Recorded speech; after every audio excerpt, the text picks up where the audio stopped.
Taste the Daily. Kanchipuram Ekambareswarar கோவிலுக்கு சொந்தமான சோமஸ்கந்தர் உலோக சிலையை கடத்தியவர்களை கண்டறிய முடியாமல் சிலை கடத்தல் தடுப்பு பிரிவு போலீசார் திணறி வருவதாக குற்றச்சாட்டு எழுந்துள்ளது. ஏகாம்பரேஸ்வரர் கோயிலில் இருந்த 18ஆம் நூற்றாண்டைச் சேர்ந்த சிலை அமெரிக்காவில் உள்ள சான் பிரான்சிஸ்கோ ஏசியன் ஆர்ட் என்ற மியூசியத்தில் காட்சிப்படுத்தப்பட்டிருப்பதாக கண்டுபிடிக்கப்பட்டுள்ளது. இந்த சிலையின் மதிப்பு 8 கோடி ரூபாய் இருக்கலாம் என தொல்லியல் துறையினர் மதிப்பிட்டுள்ளனர். தமிழ்நாட்டைச் சேர்ந்தவர்கள் மூலமாகத்தான் அமெரிக்க கடத்தல்காரர்களுக்கு விற்பனை செய்யப்பட்டிருக்கலாம் என்று கூறப்படும் நிலையில் அவர்களை சிலை கடத்தல் தடுப்பு பிரிவினர் பிடிக்கவில்லை என்று குற்றச்சாட்டு எழுந்துள்ளது. திண்டுக்கல் மாவட்டம் கொடைக்கானல் மலைப்பகுதியில் பழுதாகி பாதி வழியில் நின்ற அரசு பேருந்தால் பயணிகள் சிரமத்திற்கு உள்ளாகி உள்ளனர். மதுரையில் இருந்து கொடைக்கானல் சென்ற அரசு பேருந்து டம்டம் பாறை அருகே பழுதாகி நின்றது. நடுவழியில் நின்ற அரசு பேருந்தை பயணிகள் தள்ள வேண்டிய அவல நிலை ஏற்பட்டது. பிரபல சுற்றுலா தலமான கொடைக்கானலுக்கு மதுரை போக்குவரத்து கழக கிளையில் இருந்து தினமும் 5 பேருந்துகள் இயக்கப்பட்ட நிலையில் தற்போது 3 பேருந்துகள் தான் இயக்கப்படுகிறது.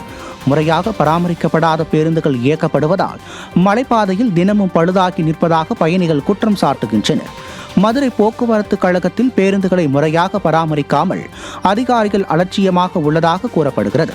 மலைப்பாதையில் இதுபோன்ற பராமரிக்கப்படாத பேருந்துகள் இயக்கப்படுவதால் பயணிகள் பாதுகாப்பு கேள்விக்குறியாகி உள்ளதாக பொதுமக்கள் குற்றம் சாட்டுகின்றனர். மக்கள் எக்கேடு கெட்டால் என்ன என்ற அலட்சிய போக்கோடு ஸ்டாலின் அரசும் போக்குவரத்து துறையும் செயல்படுவதாக பொதுமக்கள் குற்றம் சாட்டுகின்றனர். சிவகங்கை கூட்டு குடிநீர் திட்டத்தை செயல்படுத்துவதற்கு இடைக்கால தடை விதித்து உயர்நீதிமன்ற மதுரை கிளை உத்தரவு பிறப்பித்துள்ளது.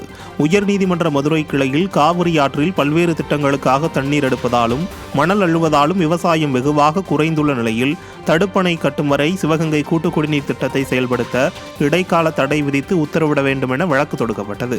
இந்த வழக்கை விசாரணை செய்த நீதிபதிகள் தற்போதைய காலகட்டத்தில் தமிழகத்துக்கான அரிசி பிற மாநிலங்களிலிருந்து இறக்குமதி செய்யும் நிலை உள்ளதாகவும் இதே நிலை நீடித்தால் 10 ஆண்டுகளில் தமிழகத்தில் அரிசி உற்பத்தியே இல்லாமல் போகும் எனவும் கூறியதோடு சிவகங்கை கூட்டு குடிநீர் திட்டத்தை செயல்படுத்த இடைக்கால தடை விதித்து வழக்கின் விசாரணையை ஒத்திவைத்தனர்.